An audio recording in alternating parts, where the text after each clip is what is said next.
काही शंका असल्या तर मध्ये विचारा, कारण आपल्याकडे वेळ कमी आहे, भरपूर ह्या 2 दिवसात घ्यायचं आहे.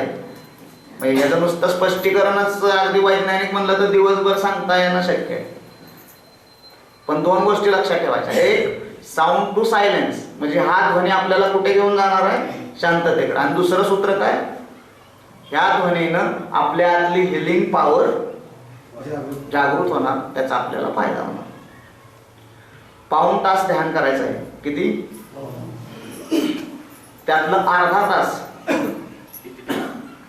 असा एक गुंजन करा. डायरेक्ट ओम म्हणायचा नाही, कारण तो अस्तित्वाचा मूळ ध्वनी ओम असा नसतोच. तो कसा असतो दाखवतो तुम्हाला. असा ध्वनी करायचा.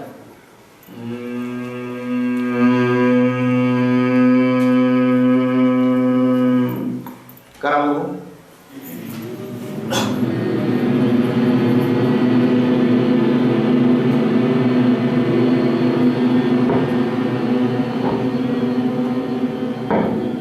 छान, व्हेरी गुड.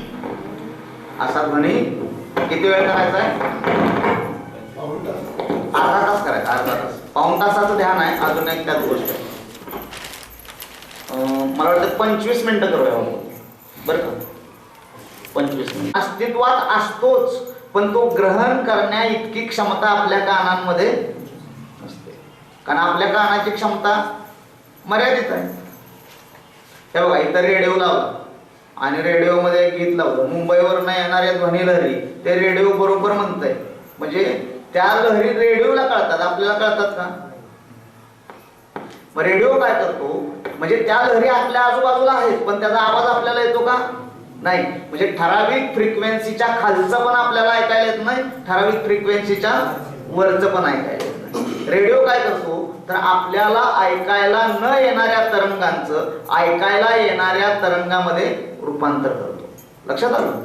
तर ती फ्रिक्वेन्सी मॅच झाली की हा अस्तित्वात असणारा तो नाद, तो अनाहत नाद तुम्हाला यायला सुरुवात होते. आणि ज्ञानेश्वर म्हणतात, जसं आई बाळाला थोपटून झोपवते तसा हा नाद तुम्हाला समाधीमध्ये घेऊन जातो. 17वे चैतन्य देसी अनाहताचा हल्लर उगासी, मग समाधी बोधे निजविशी बुझावणी. हा नाद ज्याला येतो त्याचं जीवन परम स्वस्थ होतं. परम स्वस्थ.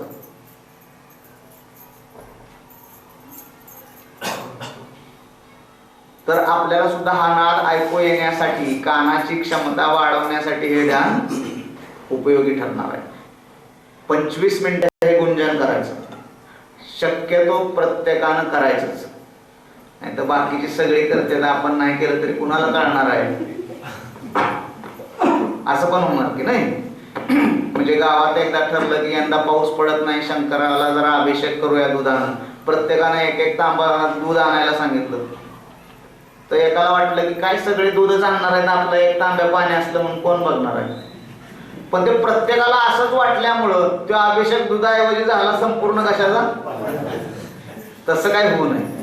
कारण हे ओठ बंद करून म्हणायचं असल्यामुळे कोण म्हणतंय कोण म्हणत नाही कळायला मार्ग नाही.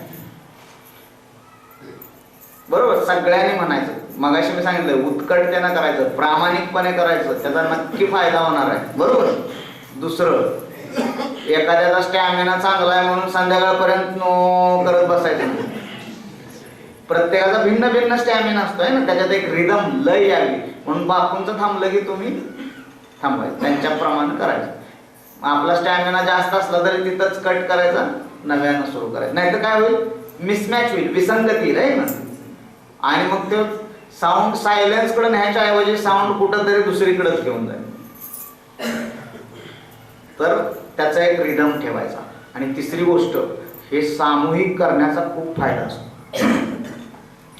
प्रत्येक ध्वनी बरोबर ध्वनीचे तरंग तयार होतात. हे विज्ञानानं आपल्याला सांगितलं.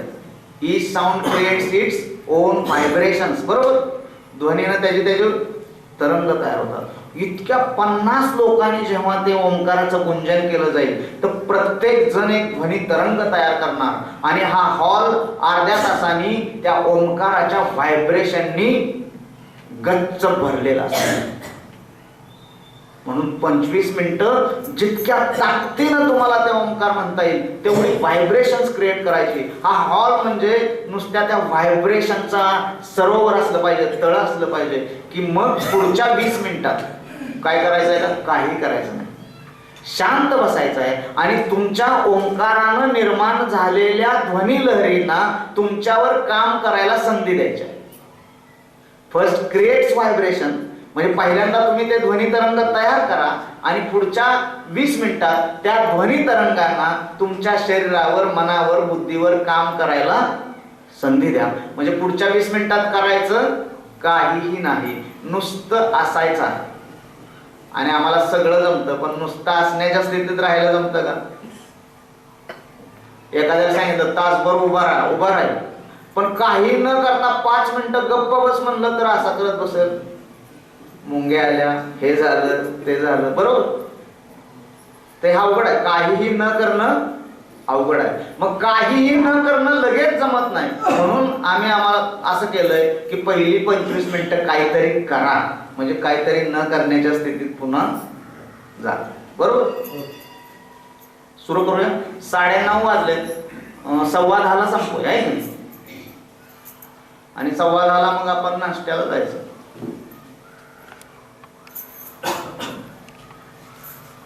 थोडं जागा बिगा एकमेकाच्या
सगळ्या गतींचा आधारस्तंभ स्थिरता हाच आहे.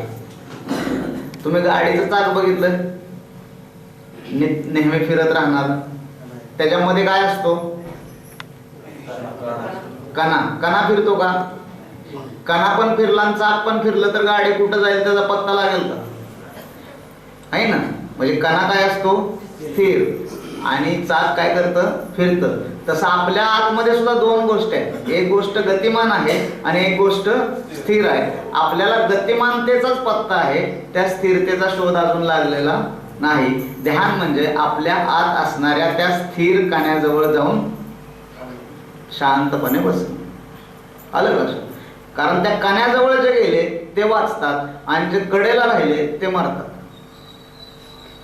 कबीर एकदा असेच रस्त्यानं निघाले होते आणि पहाटेची वेळ होती, झोपडीच्या बाहेरच एक बाई जात्यावर दळत होती. कबीर मोठमोठ्यानं रडायला लागले. लोक म्हणले काय झालं, एवढा मोठा संत माणूसाने अचानक का रडायला लागला? तर लोक विचारायला आले, म्हणजे आता ह्यांना विचारूयाच का रडतात म्हणून. तर तोपर्यंत ते हसायला लागले,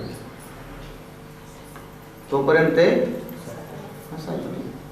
लोकांना कळेना हे हसतात पण रडतात पण, काय भानगड आहे? तर विचारलं की तुम्ही हसला पण रडला पण, तुम्हाला वेळ तर लागला नाही? तर ते म्हणले मी त्या बाईला जात्यावर जाळताना बघून मला रडू आलं. का रडू आलं? तर त्या 2 जात्याच्या मध्ये जे धान्य येतंय म्हणले ते रगडून पीठ होऊन नष्ट होऊन बाहेर पडतंय, म्हणून मला रडू येत होतं.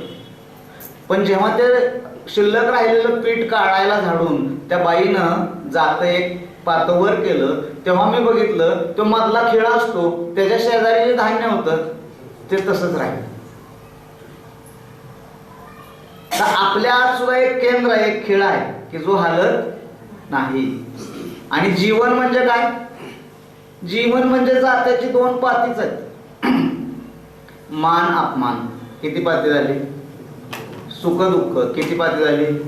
निंदा स्तुती किती पाती झाली? अंधार प्रकाश किती? त्या दोन पात्यात आपलं रगडून निघतंय का नाही? सगळं पीठ होतंय.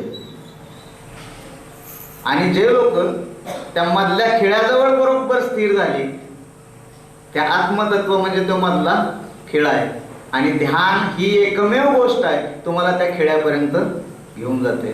जे ध्यानानं त्या स्वतःच्या अंतर्यामीच्या केंद्रापर्यंत पोहोचतात त्यांना जगातलं कुठलंही जातं पीठ करू शकत नाही. अजून काही कोणाला अनुभव आला वेगळा? 2-3 तास झोप घेतलेल्याचा म्हणजे खूप आनंद झाला असं थोडक्यात म्हणायला हरकत नाही. असं कोणाला वाटलं की कधी वेळ गेला ते समजलंच नाही?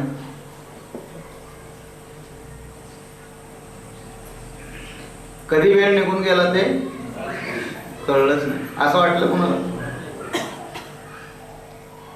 माणसाचं दुःख म्हणजे काय माहितीये तुम्हाला?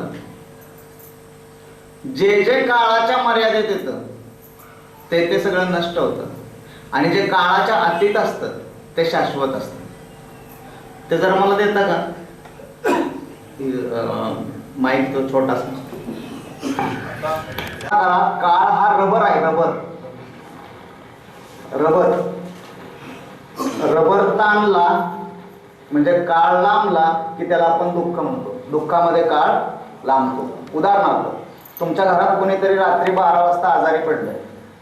सकाळी 6 शिवाय दवाखान्यात जायला गाडी नाही त्या गावाला. मग रात्री 12 ते 6 तास किती वर्षासारखे वाटतात?